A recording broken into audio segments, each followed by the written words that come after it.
안녕하세요. 최평국 회계사입니다. 저희 뭐 하는지 아시죠? 여러분들.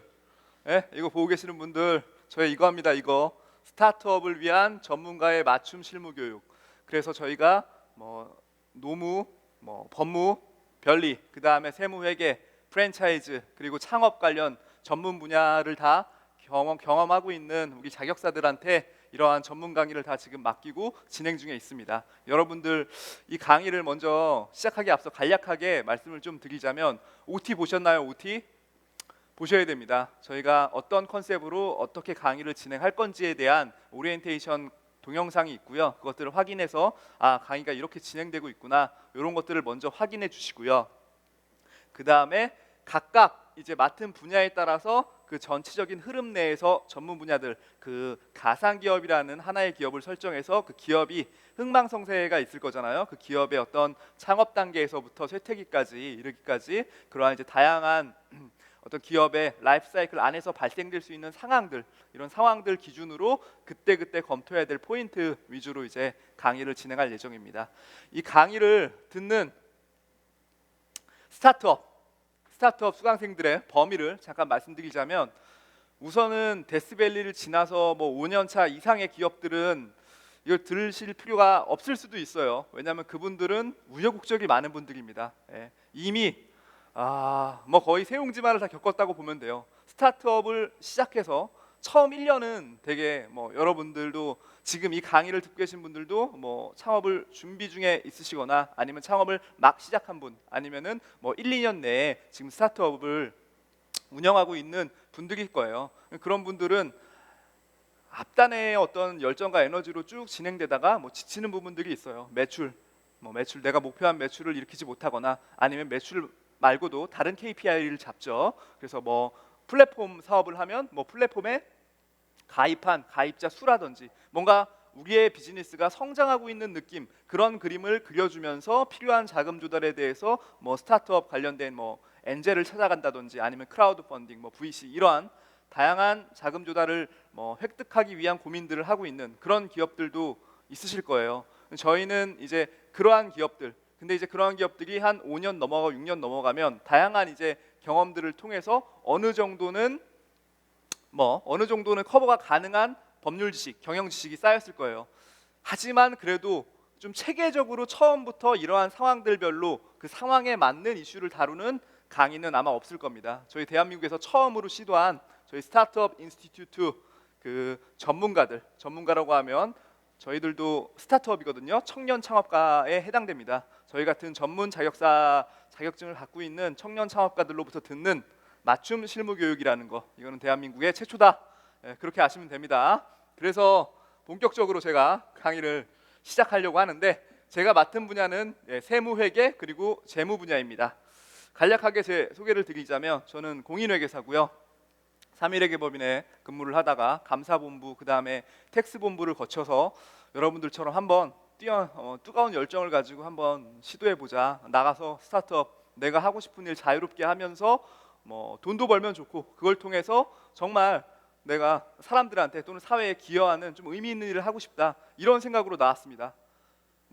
그래서 고생하고 있어요. 무지 고생하고 있고 여러분들과 똑같은 위치입니다. 그런데 제가 갖고 있는 지식을 좀 더 여러분들이 사업할 때 좀 편하게 진행하시고 좀 많이 도움이 되시면 어떨까 싶어서 이 자리에 서게 됐고요. 앞으로 저희 청년 전문가 그룹 스타트업 인스티튜트 이 강의를 좀 많이 애정 있게 관심 있게 지켜봐 주시면 감사하겠습니다.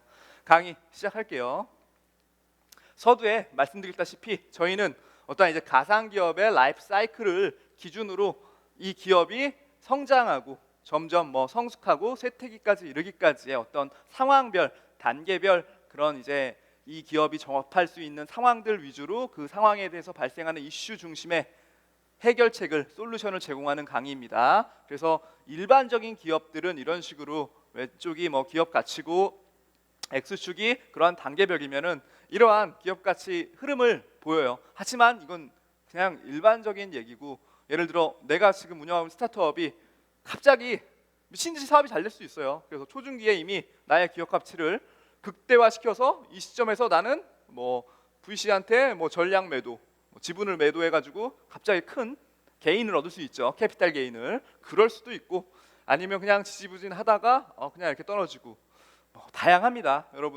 여러분들도 그 스타트업 기업들이 지금 스타트업을 하시는 분들이기 때문에 루오봇이나 위워크나 여러 가지 그 공동으로 지금 소호 비즈니스 안에 입주하셔서 다양한 스타트업이 어떤 식으로 운영되고 있는지 사업하는 얘기들 이런 것도 들으신 분들도 계실 거예요. 그러면 이렇게 그래프로 정확하게 표현할 수는 없지만 다 각자의 기업은 그 기업만의 고유한 라이프 사이클과 어떤 기업 가치가 다 정해져 있습니다. 그거를 우리가 외부로 어떤 객관적으로 확인을 못할 뿐이지, 객관적으로 확인하는 거는 IPO라는 절차를 통해서 아니면 그 밑에 단계에서 크라우드 펀딩을 저희가 이제 갖고 올 때 매입가를 얼마로 할 거냐, 투자형 크라우드 펀딩을 했을 때, 그 다음에 엔젤 투자라든지 이런 식으로 좀 외부와 거래가 발생되면서 그 주식의 가치를 좀 측정할 수 있는 기회가 있겠죠.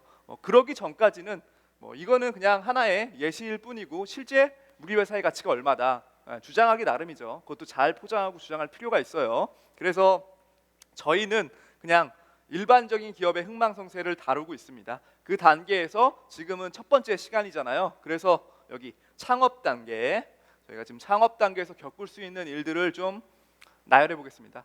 그러니까 지금 창업을 하신 분들은 지금 오늘 주제가 관심이 없을 수도 있는데 개인 사업자라든지 아니면 지금 창업을 준비하고 계시는 예비 창업가들한테는 의미 있는 강의가 될 수 있습니다. 그리고 여러분들도 향후에 발생될 수 있는 이슈를 제가 지금 간접적으로 말씀을 드릴 거예요. 의미 있는 시간이 되리라 믿습니다.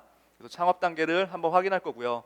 그 창업 단계에 대해서 구체적인 사항이 이렇게 나와 있습니다. 이것들은 저희가 예시로 확인한 것들이고요. 각각 여기 보시면 법무, 세무, 여긴 변호사가 다루는 이슈고요. 이 세무는 제가 해결하는 이슈입니다. 그래서 오늘은 1-1 이 부분에 대해서 제가 강의를 진행할 예정이고요. 창업 단계 쭉 내용 보면은 많아요, 여러분들. 이 안에서는 특허가 불어댐, 법무적인 이슈도 있고, 지인과 함께 일을 하다 보니까 직원을 채용하고 근로계약서를 작성할 때 4대 보험 이슈도 있다. 그럴 경우에는 노무사가 강의하고 있습니다. 여러분들 들으셨어요?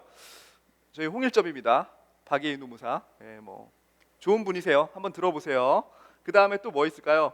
정부 지원 자금. 왜냐하면 앞단에도 말씀드렸지만 그 창업가들이 항상 스타트업을 하시는 분들의 가장 큰 걱정거리는 자금입니다. 아무래도 내가 이렇게 뛰어난 아이디어와 어떤 열정과 실행력, 그리고 그걸 세팅하고 같이 일할 팀워크까지 완벽하게 구성이 돼 있는데 막상 실행할 돈이 없네. 슬프죠. 그럼 어떻게 하나? 가장 먼저 손쉽게 찾을 수 있는 게 이 정부 지원 자금 제도입니다. 이 정부 지원 제도는 여러 가지 관할 부서가 다 다르게 있죠. 어떤 정책, 정부의 정책에 맞게 그 정책을 따르는 집행하는 기관별로 중소기업청, 더 낮게는 소상공인진흥공단, 여러 가지 엔젤 투자클럽 등등의 여러 가지 제도에 따라서 나오는 자금 지원 프로그램이 있고요. 그런 프로그램에 맞게 내 사업이 어느 정도 인라인 되고 있다면, 어느 정도 맞춰가고 있다면 지원해 볼만 하겠죠. 그렇게 해서 자금을 받으면 제가 실행 자금으로 쓸 수 있는 거고, 그럴 경우에는 이 창업 쪽에 창업지도사, 정기수 창업지도사가 관련된 전문 강의를 진행할 예정이고요. 기업의 비전, 아무래도 기업가 정신도 여러분들 못지않게 중요합니다. 처음에 스타트업 시작할 때는 내가 어느 회사, 내가 지금 차리는 이 회사를 이런 식으로 이런 비전을 갖고 하겠다, 이렇게 생각하시는 분들도 한 반 정도 되고요. 또 반은 그냥 우선은 해야겠다 이런 생각으로 나오신 분들도 계세요. 근데 막상 어떠한 우리 회사의 비전을 큰 그림 하에서 그리고 있지 않으면은 좀 큰 사고가 당할 수도 있고 여러 가지 예기치 못한 일들이 벌어집니다. 그것들은 이 창업 단계에서 자세히 배우실 수 있습니다. 그래서 법무라든지 여러 가지 각 분야에 관련된 사항들은 각 분야 전문 자격사들로부터 실무적인 아주 디테일한 사례 중심의 강의를 들을 수 있다. 오늘은 여기입니다. 사업자 형태에 대한 고민입니다. 그래서 개인 사업자로 할 거냐, 법인 사업자로 할 거냐, 언제? 사업을 처음 시작할 때요. 볼게요. 여기 보시면은 개인 사업자, 가게죠, 가게. 드라이클리닝, 드라이클리닝. 여러분들 드라이클리닝을 법인 사업자로 하는 경우가 있을까요? 특별히 없을 거예요. 이유는 뒷단에 하나하나 설명드릴게요. 여기 보세요. 여기 법인 사업자라고 해서 제가 사진을 하나 붙여놨는데 으리으리하죠, 건물. 여기는 왜 이렇게 이 사진을 붙여놨을까요? 개인 사업자 이렇게 조그맣게 구멍가게 형식을 붙여놓고, 물론 주객이 바뀔 수도 있고 상황에 따라 다릅니다. 그런데 일반적으로 그리는 이미지는 또 이게 맞아요. 왜냐하면은 딱 보더라도 이 건물 짓는데 얼마 들 것 같아요? 네? 몇 천억 들려나? 뭐 저도 건물을 지어보지 않아서 잘 모르겠으나 대규모의 자금이 필요한 건 사실이에요. 근데 이 건물은 뭐 제가 짓는 경우도 있지만 일반적으로 사업을 시작할 때는 다 임대를 받죠. 그러니까 보통 이제 임차를 받아가지고 임차료를 지급한 다음에 이 기업에서 한 달에 월세 얼마 이렇게 해가지고 뭐 보증금도 좀 있을 수 있고 어찌 됐건 소규모로 가게를 시작할 수 있어요. 근데 이 정도 건물을 개인이 짓는다, 개인 사업자의 명의로, 한 이건희 삼성 회장 정도 돼야지만 가능할 걸요. 아 물론 이제 그 밑에 우리나라 여기 이렇게 순위에 꼽히는 부자들, 그러니까 이 앞단의 순위 정도만. 근데 이분들은 이거를 지을 수 있는 돈이 있다고 하더라도 실제로 개인 사업자로 짓지 않습니다. 100% 법인 사업자로 짓습니다. 그건 다 이유가 있어요. 강의가 진행되면서 그런 이유에 대해서 설명을 드릴게요. 개인 사업자와 법인 사업자 고민될 겁니다. 내가 어떠한 정말 뛰어난 아이디어가 있어요. 예를 들어 지금 우리 가상기업은 뭡니까? IT 플랫폼 사업자입니다. 그래서 뭐 위치 기반 서비스, GPS나 여러 가지 위치 기반을 가지고 다양한 이제 플랫폼들을 서비스, 메신저도 그렇고 뭐 홈쇼핑, 오픈마켓 이런 것들도 다양하게 서비스를 제공하고 있는 가상 기업을 지금 설정했어요. 그러한 기업이 처음에 내가 개인 사업자로 할 거냐 아니면 법인 사업자로 할 거냐 고민스러울 거예요. 왜? 어찌 됐건 하긴 해야 되는데 그 사업을 하려는 형태가 이 두 가지로 결론이 나기 때문이죠. 그럼 보통 동업자가 있을 수 있죠. 그러면 개인 사업자 혼자로 할 거냐, 법인 사업자 같이 할 거냐, 이런 고민들을 지금 하나하나 어떤 이슈별로 장단점과 그 내용의 특징에 대해서 살펴보도록 할게요. 그래서 여기 보시면은 뭐가 더 유리할까? 예를 들어 제가 하나가 지금 예시를 갖고 왔어요. 개인 사업자, 법인 사업자, 사업자의 형태와 상관없이 우선은 이 사업자의 이익이 각각 1억이다. 이럴 경우에 예를 들어 이거 가정한 겁니다. 지금 현재 세율이 그렇다는 게 아니라 소득 세율이 40%라고 가정을 하면 4천만 원의 세금을 내겠죠. 누가? 개인 사업자는. 언제 낼까요? 1년에 한 번 있는 매년 5월에 있는 종합소득세 신고할 때 저희 종합소득세 개념으로 소득세를 납부합니다. 법인 사업자는 법인 단계에서 2천만 원의 세금을 낸다. 이것도 가정이에요. 왜요? 일반적으로 개인 사업자보다 법인 사업자의 세율이 더 낮습니다. 세율 구간도 다르고요. 이따가 다시 설명을 디테일하게 드릴 건데 법인 단계에서는 2천만 원만 세금을 낸다. 똑같은 1억의 이익이 주어진다면, 물론 이 비율은 가정입니다. 디테일하게 밑에서 살펴볼 겁니다. 그럼 이로 끝나는 게 아니라는 거죠. 왜요? 법인 단계에서 세금이 발생된 것뿐이고 그 다음에 남은 이익에 대해서 제가 열심히 일했잖아요. 법인 사업자라고 하는 거는 제가 대표이사가 되는 거죠. 대표이사.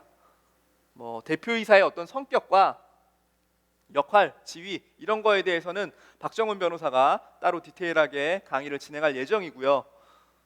대표이사가 되면 대표이사 뭡니까? 월급 받아가야죠. 월급. 나도 먹고 살아야 되는데 월급 가져갈 때 한 번 더 개인한테 소득이 부과되기 때문에 소득세가 여기서 세금이 더 한 단계 발생한다는 거죠. 그거는 여러 가지 근로소득자로서 발생될 수 있는 근로소득에 대해서 소득공제, 근로소득공제도 있고 세액공제도 있기 때문에 세율은 그때그때 다를 수는 있겠으나 여기 한 번에 세금을 더 거친다. 그러면 누가 보더라도 법인 사업자 이게 얼마인지 모르고 이게 더 많아 보이면 이거 해야 됩니까? 아니면 나 혼자 한 번에 다 세금 딱 내고 나머지 6천만 원은 내가 in my pocket, 내 주머니에 넣을 수 있으니까 그냥 이게 하는 게 나을까요? 개인 사업자가 낫겠네. 이렇게 단순하게 다룰 문제는 아닙니다. 여기 법인 단계에서는 내가 개인으로 얼마 줄지를 결정할 수 있어요. 그거에 맞게 나의 사업 목적과 앞으로 나아갈 방향에 맞게 내가 선택을 하는 겁니다. 그래서 세무적인 임팩트만 따질 수 있냐? 세무적인 임팩트도 여러분들 그 상황에 맞게 다르기 때문에 종합적으로 고려를 해야 된다. 그 내용들을 이따가 자세히 살펴볼 거예요. 그렇기 때문에 여기 보시면은 행정비용 측면에서 세금을 한 번만 내고 여기는 두 번 내서 만약에 이게 4천만 원을 초과한다고 가정을 합시다. 그러면은 법인 단계에서 당연히 세금이 법인 사업자로 할 경우에 최종적으로 개인까지 돈이 내려가니까 세금을 더 많이 내겠죠. 그러면 개인 해야겠다 이럴 수도 있고, 이제 그런 거 말고도 여기 보시면은 장부 작성 의무, 그 다음에 뭐 신고되기 측면, 여기는 복식부기로 법인 사업자는 장부를 작성해야 될 의무가 있고요. 그 다음에 아무래도 입출금 내역을 모두 정확하게 파악을 하고 복식부기라는 측면에서 어느 정도 회계 처리가 가능한 격리 직원을 고용할 경우가 생깁니다. 물론 스타트업 초반에는 대표이사가 다 합니다. 대표이사가 뭐 격리도 하고 뭐 자금 집행도 하고 그 다음에 뭐 영업도 뛰고 마케팅도 하고 다 여러 가지 하죠. 계산서도 다 발행하고 여러 가지 일들을 다 하는데, 일반적으로 행정 부담 비용이 법인 사업자가 좀 더 높죠. 세무 기장도 위임하고 여기는 신고되기만 하고, 일반적인 경우를 지금 말씀드린 겁니다. 각각 상황별로 그 회사의 매출이라든지 업종이라든지 그런 거별로 이러한 적용 대상들이 조금씩 달라집니다. 그런 디테일한 내용들은 하나하나 설명을 나중에 드릴 거고요. 이렇게만 보면 어찌 됐건 퀘스천 마크라는 거죠. 이익이 각각 났어도 이거를 처리하는 방식과 내 목적에 따라 실제 뭐가 더 유리하냐, 개인 사업자냐, 법인 사업자냐, 이런 얘기를 단순하게 딱 정답을 내릴 수는 없다라는 거예요. 그래서 그 상황 하나하나 좀 장단점을 설명을 드려보도록 할게요. 그래서 우선은 여기 보시면은 제가 지금 서두에 말씀드린 내용을 그냥 정리한 겁니다. 사업 형태 결정에 따라서 어떤 법적 책임이라든지 아니면 그 세금 또는 신고 방법, 이런 곳에서 차이가 발생한다. 그럴 경우에는 나한테 맞는, 창업 시 나한테 맞는 사업자 형태가 뭐냐, 이걸 먼저 고민을 하고 그런 것들에 대한 의사결정이 있어야 됩니다. 그래서 아무래도 좀 디테일한 자문이 필요할 수 있어요. 좀 더 고민을 하자면, 아니면 당장 뭐 내가 해야 된다, 그럼 당장 그거에 맞게 빨리 사업자가 나올 수 있는 거 개인 사업자로 하세요. 그럴 필요 있습니다. 저 거래 상대방이 개인 사업자를 싫어하지 않는다면, 예를 들어 내가 당장 지금 1억을 벌게 생겼어요. 매출 1억짜리 계약이 있는데 이 계약을 할 때 어찌 됐건 거래 상대방은 지금 세금 계산서를 요구할 거거든요. 야, 내가 너한테 돈을 지급할 테니까 세금 계산서 발행해 줘. 근데 법인 사업자로 사업을 만들면 법인 설립 등기도 해야 되고, 등기하는데 시간, 준비 서류도 그렇고 시간적인 부분도 좀 더 소요가 되는 거거든요. 근데 개인 사업자는 내가 지금 뭐 임대차 계약서랑 뒤에 나옵니다. 아주 최소한의 서류만 가지고 관할 세무서에 방문하면 그날 바로 나와요. 거의 대부분 그날 나옵니다. 요새 우리나라 행정이 정말 대단해졌어요, 여러분들. 뭐 아쉬운 부분도 있지만 많이 좋아진 건 맞습니다. 그래서 한 번에 개인 사업자를 발급받을 수 있어요. 그러면은 아까 말씀드린 대로 1억이란 매출을 바로 일으킬 수 있죠. 내가 1억이란 매출을 담을 통이 필요하다는 거죠, 통이. 그래서 개인 사업자로 빨리 하면 되고 나중에 법인 사업자 등으로 고려해 볼 필요는 있겠다. 그래서 이러한 결정을 잘 해야 되는데, 크게 그 사업자 형태는 개인 사업자와 법인 사업자 두 가지로 구분이 된다는 겁니다.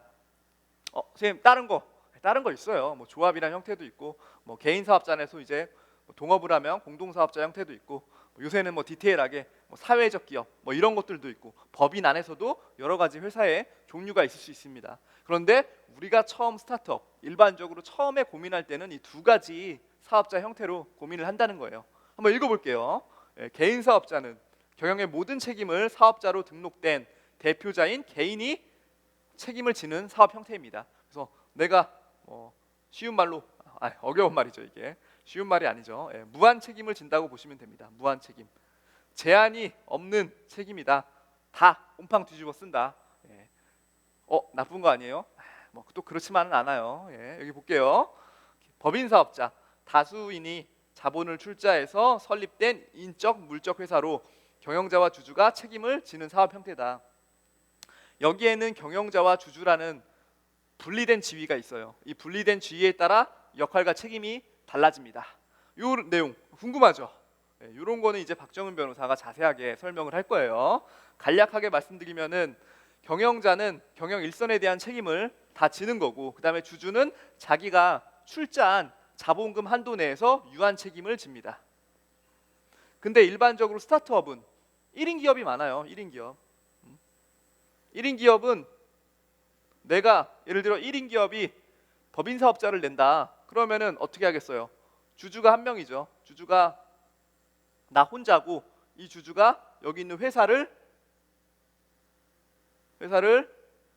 100% 소유하는 거죠, 주식을. 그럼 회사가 설립되면 대표이사가 있어야 되거든요. 대표이사 누가 하지? 1인 기업인데 누가 하겠어요? 본인이 하겠죠. 나는 이 회사의 주주이자 이 회사의 대표이사입니다. 그렇기 때문에 주주의 책임을 지고 그 다음에 대표이사로서의 책임을 다 지게 되는 겁니다. 그래서 실질적으로 큰 차이가 발생할 일은 없어요. 법인 사업자건 개인 사업자건. 그러면 다른 거 가지고 고민해야 된다는 거죠. 다른 거 가지고 하나하나 살펴볼게요. 주요 차이점 분석입니다. 개인 사업자랑 법인 사업자 뭐가 장단점이 있을까 볼게요. 우선 창업 절차. 관할관청에 인허가를 받고 관할세무서에 사업자 등록을 신청. 누가? 개인 사업자가요. 인허가가 필요한 사업일 경우에 뭐예요? 이런 게 뭐 통신 판매업, 그 다음에 뭐 금융업, 뭐 여러 가지가 있어요. 좀 약간 우리가 일반적인 스타트업 아닌 경우, 약간 대규모 자금이 필요하거나 아니면 구청에 신고하는, 뭐 예를 들어 음식점을 한다고 하더라도 근처에 보건당국에 신고하고 그런 게 있죠. 단순하게 신고가 필요한 거가 있을 수도 있고 아니면 허가를 필요로 한 사업이 있습니다. 그거는 네이버에 쳐보세요. 네이버에 잘 나와 있습니다. 여러분들이 하고 싶어하는 사업이 과연 인허가가 필요한 거냐, 관할관청에, 아니면 그냥 사업을 할 수 있는 거냐 확인을 해보고 관할세무서에 갑니다. 인허가 필요한 사업이다. 그러면 관할관청, 뭐 구청이라든지 이런 데 가서 먼저 신고를 하고 그 신고로 인한 결과 문서를 들고 가야 돼요. 세무서에. 이거랑 임대차 계약서, 그다음에 뭐 신분증, 여기 신청서는 여기 가서 작성할 수 있어요. 그러면은 그날 바로 사업자 등록증이 나옵니다. 일반적으로 간단하다. 창업 절차에 있어서 개인 사업자는 되게 단순하고 법인 사업자는 여기 보세요. 여기 법원에 설립 등기를 해야 되며 등기라는 행위를 한번 해야 됩니다. 왜요?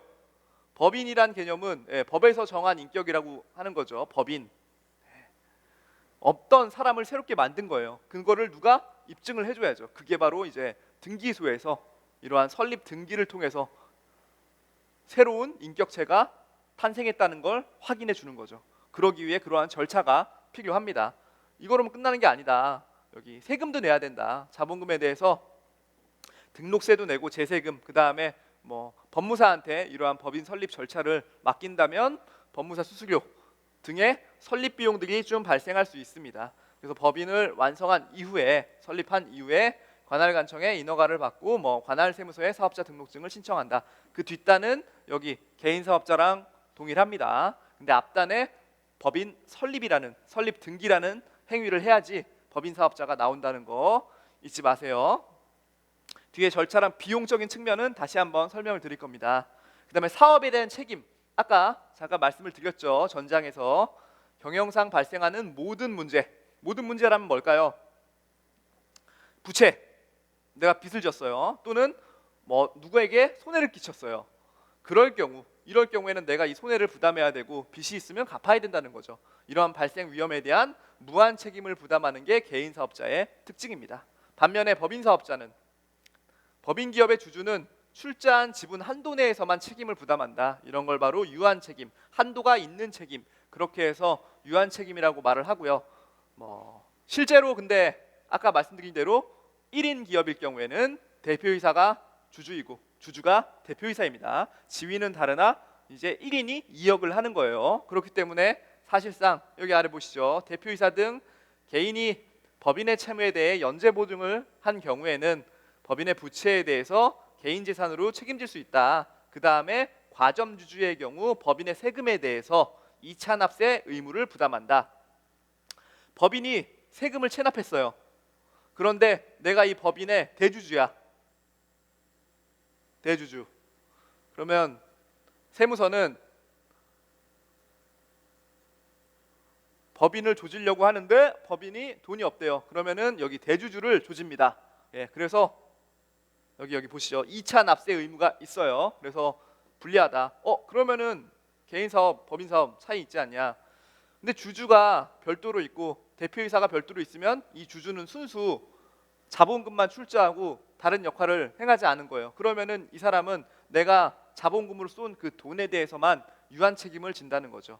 그래서 1인 2역이 아니라 각각 역할을 달리하는 별도의 주주가 있다면 그 사람은 유한 책임이 맞죠. 그래서 법인과 개인 사업자가 이렇게 좀 차이가 있습니다. 법인은 그래서 여러 명의 주주로 인해 다양한 사람들로부터 대규모의 자금을 끌었을 수 있다는 장점이 있는 거죠.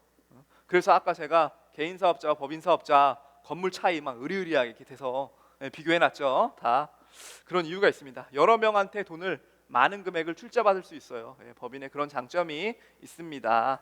또 이익의 처분, 아까도 잠깐 말씀드렸지만 개인 사업자 같은 경우에는 이 사업에서 발생한 이익을 자유롭게 사용 가능한 장점이 있고, 법인 사업자 같은 경우에는 별개의 인격이기 때문에 법인의 자금을 임의대로 처분하는 게 불가능하다. 이게 바로 대표적인 그 실수 포인트예요. 스타트업들이 생각하는데, 야, 대표이사이자 내가 100% 주주인데 회사 내 거잖아. 그러면 내가 맘대로 회사 돈 좀 통장에 뭐 한 100만 원 있대, 뭐 한 급전이 필요해, 뭐 한 50만 원 빼간다.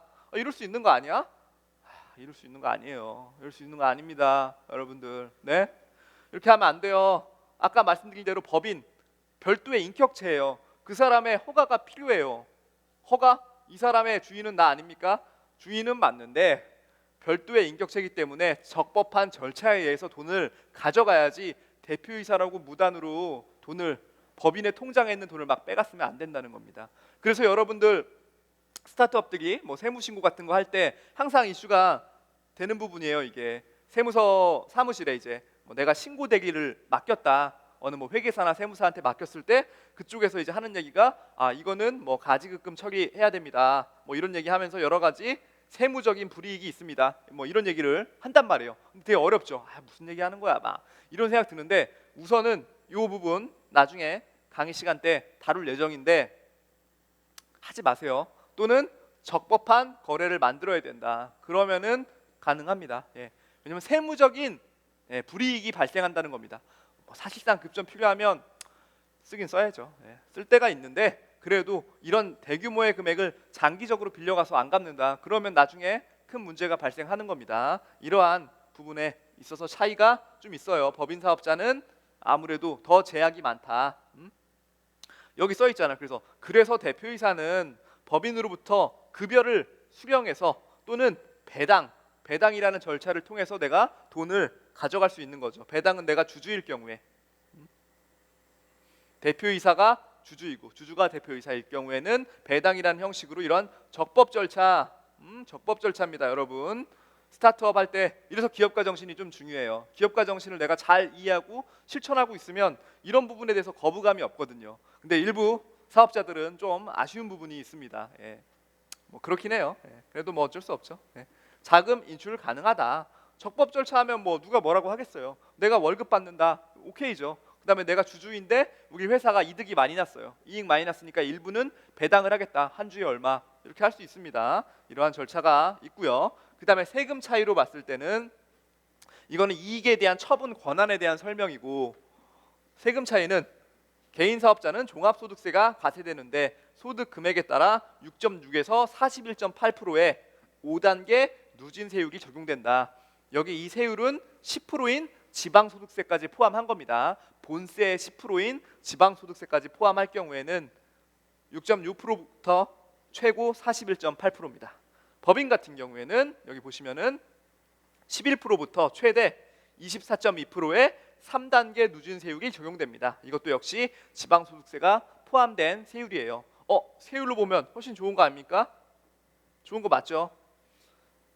세율뿐만이 아니라 여러분들 금액의 레인지도 달라요. 누진 세율이잖아요. 내가 뭐 예를 들어 뭐 1억을 벌었다. 근데 1억 중에 뭐 1,000만 원까지는 뭐 6.6%, 그 다음은 얼마, 최종적으로 넘어갔을 때 뭐 41.1%, 최종적으로는 여기 소득 금액이 1억 5천입니다. 1억 5천을 초과분, 1억 5천을 초과했을 경우에는 41.5%, 이렇게 단계별로 있는데요. 그 단계의 맥스치가 이익 기준으로는 1억 5천입니다. 그러니까 여러분들이 개인 사업자로서 소득 금액, 우선 이 소득 금액이라고 하는 거는 매출 수익이죠. 수익에서 비용을 뺀 이익의 개념입니다. 이익이라고 보시면 돼요. 매출에서 비용을, 수익에서 비용을 뺀 이익, 내가 순수 이익에 따라서 그 이익 곱하기 세율입니다. 이익에서 41.8%를 적용받을 때는 그 이익이 1억 5천이 넘어가야 돼요. 그런데 여기 법인 사업자는 이 최고 세율 되게 낮거든요. 예. 이게 여기 지금 10%, 11%에서 24.2%인데 얘네들은 억 단위입니다. 억 단위. 200억, 10억 이런 식으로 그 초과분에 대해서 일정 세율, 200억 초과분에 대해서 일정 세율. 그렇기 때문에 전체 적용되는 구간 자체가 엄청 그 범위가 넓어요. 그래서 내가 정말 돈을 잘 버는 사업을 영위하고 있다, 돈 엄청 번다, 법인으로 가셔야 돼요.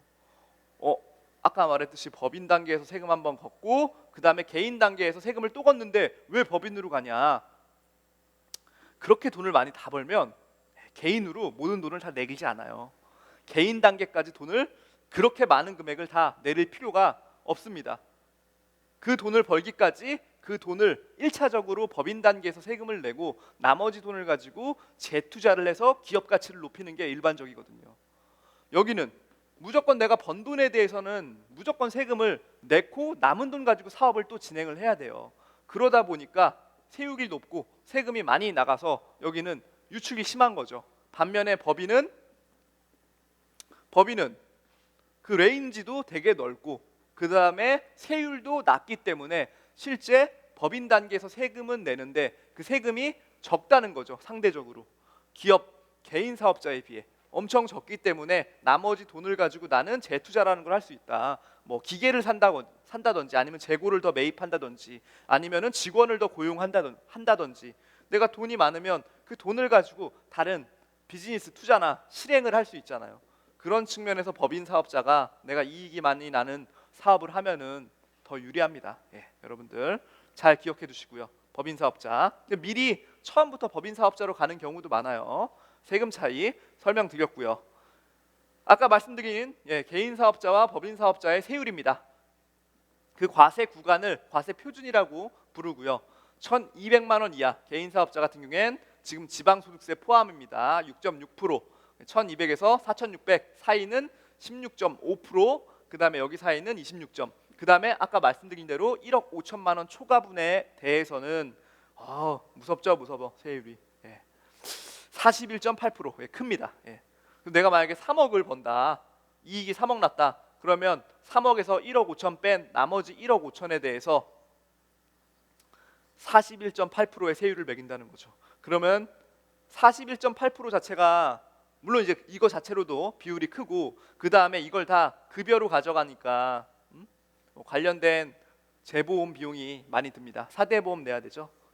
4대 보험에 대한 자세한 설명은 노무사, 박예윤 노무사가 설명을 드릴 거예요. 4대 보험도 그러니까 실질적인 유효세율이 더 높습니다. 41.8%로 끝나는 게 아니에요. 그래서 세금 많이 가져갑니다. 뭐 인정할 건 인정해야죠. 나라에 좋은 일 하시는 겁니다. 애국자시고요. 그 다음에 법인 사업자는 법인 사업자 애국자긴 애국자인데 나 애국자 하기 싫어. 이것도 애국자입니다. 왜요? 사업하는 거잖아요. 사업해가지고 뭐 투자 같은 거 하면서 국가 발전에 이바지하는 거잖아요. 사업하시는 분들은 다 애국자예요. 제가 진심으로 존경하고 있습니다. 특히 사업 막 10년 그 이상 하신 분들 보면은 되게 존경스럽더라고요. 그 수많은 우여곡절 다 어떻게 헤쳐나가셨을까? 지금 이렇게 몇 년 안 됐는데 힘들거든요. 힘든데 행복해요. 이게 되게 아이러니한데 즐겁게 하고 있지만 한편으로는 아쉽고 한편으로는 좋고 뭐 복잡합니다. 여러분들도 그런 생각으로 하지만 어찌됐건 긍정적인 마인드로 열심히 하다 보면 좋은 결과 있겠죠? 저도 그런 거 믿고 지금 이렇게 하고 있어요. 여러분들 같이 응원합시다. 서로 응원해 주세요. 응원해 주자고요. 자, 그 다음에 세율에 대해서 분석을 했고 세율 한마디 더. 여기 보시면 법인 사업자는 세율도 낮죠. 이미 11%밖에 안 되는데 여기는 2억 이하예요. 내가 이익을 2억 미만으로 발생을 시키면 나는 11%를 떼가는 겁니다. 근데 여기는 아까 말했듯이 예를 들어 3억 이익을 내가 얻었다고 하면은 여기는 1억 5천에 대해서 곱하기 세율 41.8% 이렇게 떼어야 돼요. 세금을. 그런데 여기는 얼마예요? 내가 3억을 벌었다고 하면은 3억 중에 2억 초과분인 1억에 대해서는 11%의 세금이 1억이 아니라 1억은 여기 초과분이니까 여기 22%고 나머지 2억에 대해서는 11%를 매기는 거죠. 여기는 나머지 1억 5천에 대해서는 그러니까 이 초과분 1억 5천은 여기 41.8%고 나머지 1억 5천은 여기 단계별로 누진 세율이 딱딱딱딱 정해지는 거죠. 얼핏 보더라도 여기 세율, 여기 금액이 훨씬 크겠죠. 여기는 11%, 2억짜리 이렇게 하고 1억은 22%인데. 그래서 구간도 넓고 세율도 작기 때문에 단순하게 1차적인 세금 유출만 고려한다면 법인 사업자가 유리합니다, 여러분. 네. 요거 참고로 보시고요. 여러분들이 이제 2단계에서 2단계로 고민하는 단계가 있을 거예요. 처음부터 이걸 하셨으면 이거를 다 고려했거나 아니면 뭐 특별한 고민 없이 뭐 거래 상대방이 법인 사업자를 요구해서, 그래서 법인 사업자를 만드는 스타트업 기업들도 많아요, 여러분들. 다양한 요인에 의해서 법인 사업자를 하시는 분도 있지만 지금 개인 사업자 아니면 지금 창업을 준비하고 계시는 분들이 고민을 하신다면 요 단계부터 먼저 하고 요 단계로 넘어오는 그런 과정이 있을 수 있습니다. 요거는 다른 회차에서 디테일하게 발생될 수 있는 이슈를 설명을 드릴 겁니다. 예. 여러분들 이거 딱 보면 저희 강의의 컨셉도 마찬가지예요. 뭐예요? 돈을 잃지 말자. 예? 열심히 벌었잖아요. 열심히 일해서 번 돈. 열심히 일했죠. 맞죠? 지금도 일하고 계시는 거죠. 경영관리 이런 걸 배우고 이런 걸 수강하는 이유가 내가 열심히 배워가지고 아는 게 힘이다. 돈을 잃지 말자. 쓸데없이 뭐 어디 가서 벌금 내거나 아니면 세무신고 놓쳐가지고 잘 몰라가지고 가산세 낸다거나 이러한 뭐 안타까운 일들 벌어지지 말자는 거예요. 지금 열심히 공부하고 알아서. 그러한 이슈가 세무만 있는 게 아니고 뭐 법무, 변리 여러 가지 있는 거예요. 노무, 예? 프랜차이즈, 창업 관련 여러 가지 분야에서 내가 두 개잖아요. 두 개. 돈을 많이 벌거나 돈을 잃지 않거나, 예? 돈을 아껴 쓰거나 그런 측면에서 우리는 이걸 배우고 있는 겁니다. 여러분들 다시 한번 이런 내용들은 숙지하셔야 돼요. 내가 딱딱딱 대충 결산을 해봤을 때 연말에 어느 정도 세금을 내겠구나. 그럼 내년에도 요 정도 성장할 것 같은데 그러면 현실적으로 세금을 두 개 비교했을 때 이게 더 내. 그럼 이게 더 많이 내는데 내 입장에서는 향후 재투자를 할 거야. 아니야, 나는 재투자할 것도 없고 그냥 내 인건비로 다 떨어갈 거야. 그러면은 이게 고민 포인트가 달라진다는 거예요. 뒤에 예시로 잠깐 설명을 드릴게요. 그거에 대해서는 어찌됐건 세율은 이렇게 차이가 납니다. 그 다음에 기타로 뭐냐, 개인 사업자 같은 경우에는 상대적으로 대외 신인도가 낮아요. 예. 왜냐면 혼자 하니까 이 사람을 잘 몰라요. 근데 여기는 상대적으로 법인 사업자, 예. 중요한 건 이 상대적으로입니다. 예. 개인 사업자라고 하더라도 내가 세금 낼 거 많이 내고 매출이 높으면 예, 신인도 있어요. 예, 뭐 상대적입니다. 예. 그 다음에 사업장 이전, 업종 추가 등의 변경 사항 발생 시 사업자 등록 사항만을 변경한다. 저희 사업자 등록증, 관할 세무서한테 사업자 등록증을 신청하면 이 사업자 등록증이라는 걸 받습니다. 거기에는 사업자 등록번호도 있고 여기 본점 뭐 소재지도 있고 관할 세무서장 이름도 있고 뭐 개인 사업자 이름도 있고 여러 가지 정보가 있어요. 여기에 일부 정보가 변경됐다. 그러면 저는 변경 신고를 해야 되거든요. 그러면은 요것만 바꾸면 된다. 사업자 등록증. 하지만 법인은 업종 추가 같은 경우에는 변경까지. 그러니까 등기의 변경. 법인은 등기소에서 설립 등기란 걸 했잖아요. 법인 신규 설립 등기. 그러면 거기에 나와 있는 정보들이 있어요. 근데 이 정보가 바뀐 거예요. 그래서 법인 입장에서 다시 그 등기소에 변경 사항을 등록하고 그 이후에 이 사업자 등록증 세무서로 또 가서, 그러니까 등기소에서 한번 바꾸고 세무서에서 한번 바꾸는 두 가지 행위를 해야 된다. 그 다음에 이 거래 관계가 있을 경우에 법인 사업자를 요구하는 경우가 간혹 있어요. 아까 설명드렸다시피 내가 거래를 하는데 저쪽에서 야 법인 사업자로 달라고, 사업자를. 왜냐하면 그 회사 내부적인 규정이 있어요. 규정. 우리는 법인 사업자만 한다. 아니면 뭐 불문율. 야 법인 사업자로 해야지. 이런 회사들이 있어요. 뭐 특별한 이유는 없는데 그냥 그런 데가 있어요. 그러면은 법인 사업자 하셔야 됩니다. 뭐 왜요? 클라이언트가 요구하니까. 예. 클라이언트가 요구하는 대로 열심히 대응하고, 물론 그 안에서 적절하게 미싱을 해서 서로 존중받고 서로 갑을 관계가 아닌 서로 상생할 수 있는 관계가 돼야겠죠. 근데 법인 사업자를 요구하는 경우가 있으면 법인 사업자 해야 된다. 개인 사업자는 장부 작성, 단순 장부로 작성이 가능하다. 하지만 일정 금액 이상 매출이 일어나는 그러한 사업의 경우에는 복식부기 장부 작성해야 된다. 이 일정 금액은 업종별로 다르다. 그래서 업종별로 다른 정보를 인터넷에 찾아보면은 나와 있습니다. 그래서 본인이 지금 창업을 준비하거나 아니면 뭐 업종을 추가하거나 업종별로 해당되는 그 수입 금액 이런 것들을 확인할 필요가 있어요. 그래서 내가 어떤 종류의 장부 작성을 하는지 파악해야 되고요. 여기는 법인은 무조건 반드시 복식부기로 작성한다. 어렵습니다. 복식부기. 쉬운데요 원래. 저만 쉽죠. 뭐 다른 회계사들 전문 분야 익숙하신 분들은 쉬운데 처음에 아예 뭐 나는 숫자 잘 몰라. 뭐 사업의 기재죠. 나는 사업은 잘해. 내가 사업가. 나는 사업은 정말 잘해. 하지만 나는 숫자 몰라. 뭐 이러신 분들도 있어요. 뭐 그렇죠. 그러면은 뭐 좀 맡기시거나 뭐 전문가 직원을 고용하거나 하시면 되죠. 반드시기 때문에 복식부기로 장부 작성을 하셔야 되고요. 전자세금계산서도 무조건 발행해야 되고 여기는 또 규모가 있습니다. 3억 규모가 있는데 그 정도 되면은 매출 세금계산서, 종이 세금계산서 말고 여기 전자로 발행하고 근데 여기 종이도 된다는 거예요. 우선 그 다음에 개인 사업자는 외부감사 수검의 의무가 없다. 외부감사. 하지만 법인은 일정 자산 규모를 초과하는 경우에는 외부감사 받아야 된다. 외부감사는 뭐예요? 회계법인 또는 회계사 3명 이상으로 이루어진 감사반으로부터 자신네들이 작성한 장부에 대한 감사를 받는 겁니다. 그 다음에 그 정보는 이제 금감원에 등록되는 거죠. 왜 이런 걸 하나요?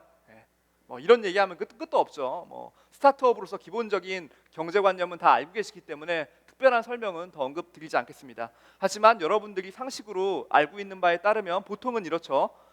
상장법인, 소위 말하는 유가증권 시장, 그 다음에 코스닥 그렇게 상장법인, 물론 코넥스도 있죠. 상장법인에 대해서는 무조건 회계법인으로부터 감사를 받아야 되는 거 아니냐. 왜요? 이 상장법인은 주식이 거래되니까.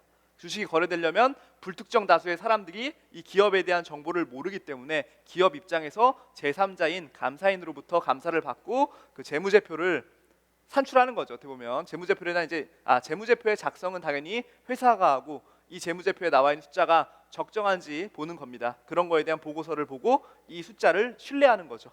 거래가 있기 때문에 보통은 이렇게들 생각하세요. 상장된 회사만이 뭐 회계 감사를 받는 거 아니냐. 하지만 아닙니다. 일정 자산 규모, 예를 들어 자산 120억,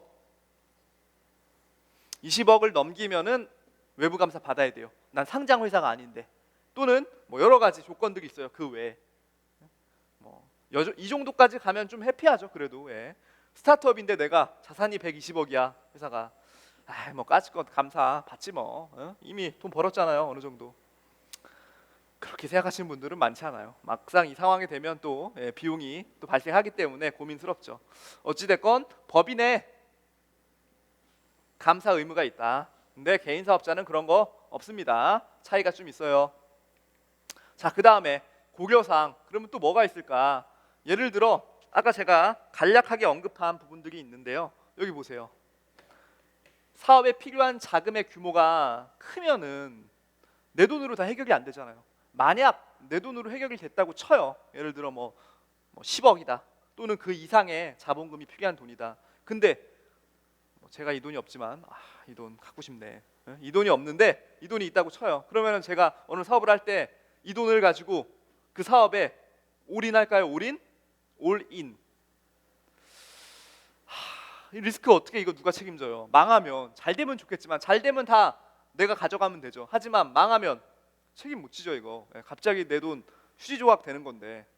그래서 보통 법인을 세워서 투자자랑 같이 하려고 합니다. 또는 은행에 빚을 꾸거나 이 모든 리스크를 내가 지는 게 부담스러운 거예요.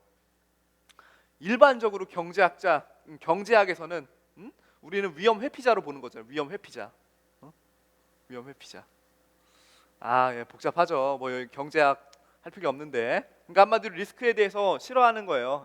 리스크를 선호하는 사람, 나는 리스크를 지더라도 조금 더 이익이 조금 더 많으면 기쁨을 엄청 느껴. 효용이 막 엄청 올라가는 거죠. 이런 사람들 없어요. 일반적으로 내가 돈이 있어 돈이 없어도 주식 하시나요, 여러분들? 주식? 스타트업 하시는 분들 뭐 하실 수도 있고 안 하실 수도 있겠지만 주식을 하면 내가 예를 들어 몰빵을 한다. 뭐 몰빵하는 사람이 돈을 버는 경우가 종종 있죠. 하지만 일반적으로 분산 투자하죠. 하나에 잘못되면 큰일 나잖아요. 그래서 사업도 마찬가지예요. 주식도 그런데 사업에 필요한 자금의 규모가 크면 여러 명을 모집해야 되고 그 투자자들로부터 내가 너한테 돈을 얼마를 받았다. 그 다음에 그거에 대한 대가로 지분을 주식의 형태를 지분이라는 형태, 그러니까 주식이라는 형태로 지분을 주겠다. 그럴 경우에는 법인 사업자 해야죠. 그럴 땐 법인이 유리. 그 다음에 사업의 성격, 향후 매출 신장도, 대외 신인도 각종 관계를 고려해야 된다. 어떨 때? 이거 두 개를 고민할 때. 내 사업이 IT 기업이죠. 내가 지금 우리 가상기업 사업의 성격, 지금 우리는 IT 플랫폼 사업을 해요. 여기에 많은 사람들, 사용자들을 묶는 거죠. 예? 카카오톡이라고 보시면 돼요. 카카오톡. 예? 뭐 메신저도 사용하고 그 메신저 안에 뭐 스티커도 팔고 그 다음에 거기 안에 선물도 줄 수 있죠. 그다음에 또 뭐 있어요? 예, 뭐 뉴스 이런 것도 제공하고 더 많은 플랫폼을 모으는 겁니다.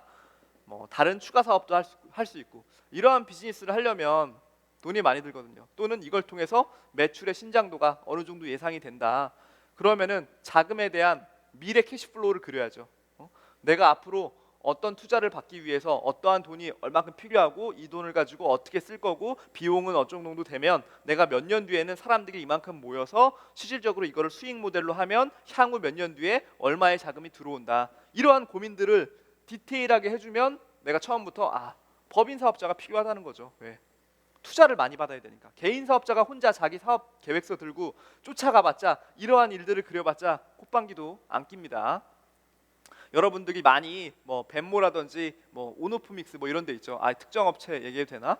뭐 어찌 됐건 그러한 뭐 어떤 모임을 통해서 나가 보시면 뭐 거의 뭐 법인 사업자죠. 다 투자를 받기 위한 방향입니다. 물론 개인 사업자도 간혹 있긴 하죠. 그러니까 저희는 개인 사업자와 법인 사업자 어떤 스콥을 어떤 범위를 한정하는 게 아니라 모든 사람들이 다 같이 고민할 수 있는 내용들을 다루고 있어요. 한번 좀 고민해 보시고요. 이게 보통 일반적이죠. 이제 소규모로 스타트업을 시작하시는 분들한테는 먼저 개인 사업자를 한 다음에 돈이 많이 벌려가지고 내가 돈 너무 많이 버는데 세금 내기 싫어. 그럼 법인 사업자로 전환하는 경우가 있습니다. 일부. 이럴 경우에도 여러 가지 고려 사항이 좀 있어요. 내가 재고를 갖고 있냐, 내 명의로 투자 자산이 있냐, 이런 거에 따라서 법인 사업자로 넘어갈 때 다른 세금 이슈가 있기 때문에 좀 더 면밀한 검토가 필요합니다. 어찌됐건 이게 좀 일반적인 루트고 여기에 이 트리거는 개인 사업자에서 법인 사업자로 넘어가는 이 트리거는 보통 뭐 세금 부분이 좀 있을 수 있겠죠. 그 다음에 안에 보시면 또 이러한 케이스라면 또 고민을 해봐야 돼요. 대표자 본인의 인건비가 큰 사업인 경우, 예를 들어 뭐 사진 작가다. 자기가 스튜디오를 세팅해 놓고 사람들을 불러가지고 컨셉 사진도 찍고 그 다음에 외부에 나가서 촬영하는 그런 비즈니스를 하는 1인 스타트업이에요. 그러면은 솔직히 혼자 인건비가 다잖아요. 프리랜서로 혼자 이렇게 일한다면 그러면 그 사람한테 내가 그 사람이라는 건 이제 내가 법인을 세팅하고 법인의 대표이사가 된 거죠. 내가 대표이사이자 주주이니까 제가 막 급여를 책정할 수 있는 거죠. 급여를 많이 책정합니다. 그래서 월급을 따박따박 받게 해요. 왜? 이거 외에 다른 비용이 발생하지 않으니까. 개인 사업자로 하면은 뭐 물론 뭐 똑같은 상황이지만 세금을 많이 벌면 많이 내겠죠. 근데 내가 일정 생활비 정도만 내가 커버를 하겠다. 그러면은 일정 생활비 플러스 어느 정도 의미 있는 뭐 용돈도 포함해서 급여를 책정을 해두면은 사실상 법인 단계에서만 세금이 조금 가세되기 때문에 나는 내 단계에서는 뭐 이 부분에 대한 세금을 일정하게 낸다고 하더라도 법인 단계에서 내가 다른 비즈니스를 또 추가적으로 할 수 있어요. 장비를 산다든지 사진 촬영 장비를 산다든지 뭐 직원을 고용한다든지 이런 일들을 추가적으로 할 수 있어요. 그러면은 뭐 제 의견으로는 법인 사업자가 낫다. 대표자 본인의 인건비가 되게 크고 그다음에 자기만 프리랜서로 일하거나 좀 더 자유롭게 일할 수 있는 것, 그런 경우에는 법인 사업자를 하는 경우가 종종 있습니다. 그러니까 여러분들 느끼셨겠지만 내가 처한 상황이 뭐냐 이거에 따라서 이걸 할지가 달라지는 거예요. 단순하게 세금 문제로 끝나는 게 아니고 법적 책임도 달라지고 그게 맞는 역할도 달라지고 고려해야 될 사항도 다 달라집니다. 그래서 한번 지금 검토를 해본 거고요. 그 다음에 구체적으로 나올 때 이 설립 절차, 비용. 설립 절차는 뭐 아까 간략하게 말씀드렸지만 우선은 임대차 계약서가 있어야 된다. 또는 자가 건물이 있어야겠죠. 자가 건물. 이런 게 있나요? 이런 게 있어야 돼요. 프리랜서. 프리랜서는 사업자 등록을 안 하잖아요. 사업자 등록을 안 해요, 얘네들은. 이분들은. 네. 그러기 때문에 특별하게 임대차 계약서가 없어도 되는데 우리는 지금 사업자 등록을 예시로 지금 얘기를 하고 있습니다. 그래서 임대차 계약서가 있어야 되면 내가 물리적인 시설이 있는, 그러니까 사무실이 소재하는 곳이 어딘지, 근데 그거는 보통 이 임대차 계약서로 확인을 합니다. 세무서 입장에서 이 회사가 가공의 회사냐, 그러니까 가짜 회사냐, 아니면 진짜냐, 이런 거를 확인하려면 이렇게 제3자로부터 너가 나한테 왔는데 제3자 다른 집주인으로부터 여기 임차 계약을 했잖아. 그걸 보고 내가 너가 실제 사업을 할 의지가 있구나 봐줄게, 이런 컨셉입니다. 그래서 임대차 계약서는 있어야 돼요. 당연히 법인도 마찬가지죠. 임대차 계약서 있어야 되고, 그 다음에 아까 말씀드린 대로 뭐 허가나 등록이 필요한 경우에는 구청 등 관할 정부기관에 허가 등록 필요하고요. 이거 끝나면 얘네 두 개 가지고 여기 관할 세무서로 가가지고 사업자 등록증 발급 받으시면 됩니다. 그거와 관련된 설립 비용 딱히 없고요. 그 다음에 법인 사업자는 똑같이 임대차 계약서 작성하고, 근데 임대차 계약서 작성할 때 애매한 게 있어요. 왜요? 내가 임대차 계약서를 작성하려고 집주인이랑 가서 얘기했는데 임대차 계약서의 당사자가 되는 사람은 아직 없잖아요. 없잖아. 법인 설립이 아직 안 돼 있어요. 예. 나는 그냥 대표이사잖아요. 대표이사 할 거잖아. 아직 설립된 법인도 없으니까. 이게 애매해요, 순서 자체가. 근데 임대차 계약서가 있어야 되는데 그럼 어떻게 할 거냐? 보통 대표이사 명의로 먼저 계약을 합니다. 여기 대표이사, 그 다음에 여기 집주인, 이렇게 해가지고 먼저 대표이사 이름으로 계약을 한 다음에 나중에 이 계약서를 가지고 우선은 뭐 설립 같은 거 다 끝내고, 설립 등기 다 끝내고 이 계약서를 다시 법인 이름으로 바꾸죠. 또는 이때는 가계약을 합니다. 가계약. 실제 계약하지 않고. 왜요? 법인 설립 등기 당시에는 등기소에 가는 그 서류들 이따가 볼 건데 임대차 계약서가 필요가 없어요. 네? 즉 나는 주소만 있으면 돼. 법인 본점 소재지를 명명할 수 있는 주소만 있으면 되는데 그 주소는 여기 집주인이랑 얘기를 하는 거죠. 아, 여기 사장님, 제가 이 법인 하나 세워가지고 그 법인 명의로 임차 계약을 할 건데요. 지금 당장은 법인이란 실체가 아직 등기가 안 돼 있기 때문에 그 등기를 끝낸 다음에 계약을 할 겁니다. 그런데 그 등기를 하기 위해서는 주소가 필요하기 때문에 그 주소 자체만 먼저 쓸게요. 주소를 여기 제가 이제 설립 등기에 필요한 문서에 먼저 작성을 하고, 그래서 설립 등기가 끝나서 법인 등기부등본이 나오면 법인 번호도 나오고, 그렇기 때문에 이 법인의 실체를 가지고 실제 진짜 계약을 하겠습니다. 이렇게 하면 돼요. 네. 그렇게 계약을 한 다음에 이 임대차 계약서를 가지고 어디 간다? 여기 사업자 등록증 발급받으러 세무서에 가죠. 그러니까 임대차 계약서는 결론은 뭐다? 아, 세무서에서 필요한 서류구나. 이거는 법인 설립 등기 할 때 등기소에서 요구하는 서류는 아니다. 예, 그게 포인트입니다, 여러분들. 이런 것들을 가르쳐주는 데가 딱히 없긴 해요, 여러분들. 이거 팁이에요. 그 다음에 법인 등기하면 관련된 세금 있다고 했죠. 예, 등록면허세. 자본금의 0.4%인데 수도권 과밀 억제 권역지구 안에서 그게 보통 뭐예요? 예, 서울 플러스 뭐 경기 주요 지역이죠. 무조건 경기도가 다 포함되는 건 아니고요. 경기도 주요 지역 찾아보면 있습니다. 거기일 경우엔 3배니까 1.2%의 세금을 내야 됩니다, 자본금에. 그 다음에 지방교육세는 등록면허세의 20%니까 이 등록면허세 요거에 1.2%라면 여기에 20%. 이렇게 또 세율이 붙고 수수료 같은 거 좀 붙고요. 비용이 좀 발생한다, 법인 설립할 때는. 개인 사업자는 비용 없습니다. 그렇죠. 그 다음에 법인 설립 시 필요 서류. 선생님, 개인 사업자 필요 서류 없나요? 결론부터 말씀드리면 개인 사업자는 요것만 필요합니다. 요거. 왜요? 법인은 설립 등기라는 걸 해야지 법인 실체가 인정되고, 근데 개인 사업자는 법인 설립 등기 할 필요 없잖아요. 그러면 사업자 등록증만 필요한데 그 사업자 등록증을 위한 필요 서류, 이거는 전 페이지에서 다 말씀을 드렸어요. 이것만 갖고 있으면 개인 사업자는 등록할 수 있다. 하지만 법인은 이렇게 많다. 예, 여기 보시면 뭐 여러 가지가 있죠. 되게 많습니다. 이런 내용들을 다 작성을 해야 돼요. 선생님, 이거 너무 힘든데요. 이거 왜 이렇게 많아요? 이 내용에 뭐가 들어가는지도 모르겠고. 간략하게 설명드릴게요. 자, 설립등기 신청서, 그냥 신청서입니다. 쓰시면 돼요. 법인인감 개인신고서. 법인인감, 여러분들 개인인감도 여러분들 들어가서 막 도장 찍고 이런 거 관공서 가가지고 확인하잖아요. 법인도 별도의 독립된 실체잖아요. 법인격을 갖춘 실체이기 때문에 법인 인감 필요합니다. 개인신고서도 같이 있어야 되고 인감 카드도 설립하면서 바로 신청할 수 있어요. 이런 것들은 다 서식이 등기소에 구비돼 있어요. 등기소에 맞게 거기서 약간 직원들의 도움을 받아서 작성을 하면 됩니다. 그 다음부터 미리 준비해 갖고 가야 될 서류, 정관과 발기인, 총회 의사록. 저희는 보통 일반적으로 스타트업은 발기 설립으로 회사를 설립합니다. 모집 설립과 발기 설립이 있는데 그 두 가지 차이는 변호사인 박정은 변호사가 설명을 할 거고요. 정관, 회사의 규칙이죠. 회사의 규칙을 자세하게 써야죠. 이거는 양식이 있습니다. 여러분들 여기 있는 내용들 대부분 구글 찾아봐서 치세요. 치면은 다 있어요. 서식이. 그걸 가지고 뭔가 우리 회사에 맞게 수정하시면 됩니다. 그래서 이사, 감사, 조사 보고서. 요거는 뭐냐면 법인을 설립했고 그 절차, 상법에서 정하는 적법한 절차에 따라서 법인이 설립됐는지를 이 감사인, 검사인이라는 사람이 있어요. 검사인도 선임을 해야 되는데 이 검사인이 확인을 하고 조사 보고서를 내는 겁니다. 그런 부분이 있고요. 이사에 대한 여기 이사 취임 승낙서, 검사도 그런 게 있고 여러 가지가 있습니다. 주식 발행 동의서, 주식 인수증.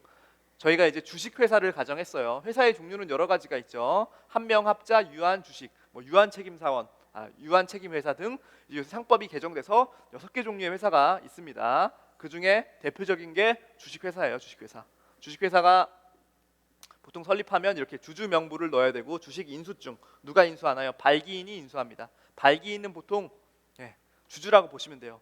저희가 지금 발기 설립을 가정했어요. 발기 들고 일어나는 거죠. 들고 일어나는 거. 발기해서 우리가 주주가 되자. 이런 겁니다. 발기해서 주주가 되면 그 주주 명의에 우선 은행 잔고 증명서가 있어야죠. 이건 뭐예요? 자본금을 넣어둘 통. 그러니까 등기소에서 야 우리 자본금 1억이야, 우리 자본금 5천만 원이야, 이런 얘기하고 서류 들고 가는데 걔네가 확인할 방법이 없잖아요. 현금을 들고 가서 보여주는 것도 아니고. 그럼 뭐냐? 은행 잔고 증명서를 가져가야 됩니다. 그 다음에 주주들은 일반 도장이 필요해요. 그러니까 인감 도장이 있어도 상관없고 일반 도장이면 해결이 되는데 등기이사 같은 경우에는 인감 증명서도 있어야 되고 인감 도장이 필요합니다. 도장을 찍을 때는. 그만큼 등기이사의 상법상 책임은 무겁습니다. 그만큼 권리도 있는 거죠. 이 회사를 의사결정할 수 있는, 경영 측면에서 의사결정할 수 있는 사람이에요. 이 사람이. 주주는 위임한 거죠. 그러한 역할들을. 주주가 실제 회사의 주인이긴 하지만 일일이 다 코치코치 간섭할 수는 없으니까 경영자를 따로 세워가지고 그 경영자가 제대로 회사를 꾸릴 수 있는지 그걸 믿고 권리를 위임한 거죠. 근데 보통 스타트업은 이 두 개가 똑같은 거죠. 1인 회사니까. 그런 차이가 있는 거죠. 그러면은 이 등기이사는 여러 명이 될 수도 있죠. 같이 동업을 한다거나 아니면 일정 부분 역할을 수행하고 있는 사람을 등기이사로 기재할 수 있으니까 인감증명서, 그 다음에 주민등록 초등본, 한 통, 인감도장 이런 게 필요합니다. 간략하게 지금 설명을 드렸고요. 중요한 거 하나. 이게 가장 큰 팁입니다. 은행 잔고증명서의 날짜가 있잖아요. 이 날짜 기준으로 여기 있는 모든 문서의 날짜를 맞춘다. 이게 중요합니다. 문서의 날짜를 맞춘다. 여기 문서 보면 다 날짜가 있어요. 그 날짜 어떻게 써야 될지 고민하는데 여기 은행잔고 증명서 날짜로 다 통일시키면 됩니다. 여러분들 실무적인 부분이에요. 이거는 따지고 들면 여러 가지 절차를 통해서 이슈를 제기할 수 있는데 그런 게 아니라 실무적으로 이렇게 해결합니다. 그렇게 암기하세요. 암기. 여러분들 지금 이미 창업하신 분들은 상관없겠지만 개인 사업자나 예비 창업가들은 이걸 직접 써보실 일이 있을 거예요. 법무사 수수료 좀 줄여야죠. 여러분들 조금이라도 스타트업인데 우리 아직 열정 돈이 없어요. 좀 가난한데 물론 이제 쓰시면 돼요. 왜요? 시간이 돈이니까. 시간이 돈이니까 실제 이거 내가 고민하고 있느니 차라리 법무사한테 맡기겠다, 변호사한테 맡기겠다. 그래도 되죠. 시간이 돈입니다. 그래서 날짜를 맞춘다. 이게 좀 중요합니다. 자, 여기까지 오늘 배운 내용인데요. 다시 잠깐만 이제 복습을 해보자면 여러 가지 사유가 있었어요. 내가 지금 창업을 시작할 때 개인 사업자, 법인 사업자 이 두 가지 차이가 있었다. 근데 이거는 주로 여기 절차가 좀 더 간편하고 얘가 복잡하고 비용도 많이 든다. 예, 설립 비용 든다. 그다음에 책임 부분도 개인 사업자는 무한 책임, 법인은 주주는 유한 책임을 지는데 보통은 우리가 스타트업이면 주주이자 대표이사 또는 등기이사기 때문에 일정 부분 상당히 거의 유사하게 책임을 다 지고 있다. 그런 특징이 있고요. 이익의 처분, 마음대로 처분할 수 있어요. 개인 사업자는 내가 도중에 사업하다가 급전이 필요하면 내가 사업용 계좌에서 돈 빼가지고 필요한 거 쓸 수 있어요. 여기. 하지만 여기는 법인 통장에 있는 자금을 대표이사가 마음대로 빼갈 수 없다. 다만 적법한 절차, 급여나 배당 같은 걸로 돈을 빼갈 수 있다. 전제가 깔려 있고요. 그런 게 아니면 여기는 세무적인 불이익을 당합니다. 세금 차이는 자세히 보시면 여기 세율이 이렇게 구분되어 있고 여기가 세율이 더 작고 그러니까 더 낮고 과세 표준 범위도 훨씬 크다. 200억 초과분, 2억 이하, 2억 초과분부터 200억 이하. 여기는 1억 5천 초과되면 바로 최고 세율 41.8% 지방소득세 포함한 세율을 맞을 수 있습니다. 세율 차이가 있고요. 그 외에 상대적으로 대외 신용도가 높고 여러 가지 때문에 여기 법인 사업자를 하는 경우가 있다. 대신 여러 가지 법인 사업자를 내가 한다면 어느 정도의 행정 능력이 있는 거 아니냐 이렇게 보는 겁니다. 그래서 전자세금 계산서, 복식부기, 뭐 일정한 자산 규모 초과 시 외부 감사 여러 가지 좀 요건들이 있어요. 제약 요건들이 그 제약 요건들을 함에도 불구하고 이득이 있기 때문에 하는 거겠죠. 좀 상대적으로 여기가 좀 가볍게 개인 사업자는 할 수 있습니다. 여러 가지 상황 종합적으로 고려해야 된다. 단순하게 세금 부분이 아니라 내 업종 특성, 향후 매출, 대외 신인도, 어떠한 자금 모집 목적 이런 거에 맞게 개인 사업자인지 법인 사업자인지 고려가 필요하다. 그런 얘기 할 수 있고요. 그 다음에 절차나 비용은 아까 설명드렸습니다. 등록면허세 보통은 이 중과세에 적용될 겁니다. 1인 사업자면 서울 플러스 경기 주요 지역 거기는 1.2%의 자본등록세 중과세입니다. 오늘은 여기까지 하도록 하고요. 여러분들 개인 사업자, 법인 사업자 지금 예비 창업가들 많이들 고민하실 수 있을 텐데요. 잘 고민하셔서 종합적으로 좀 고려를 하셔서 지금 이 강의를 바탕으로 올바른 합리적인 의사결정 내리시길 바라겠습니다. 오늘 강의 이것으로 마치겠습니다. 감사합니다.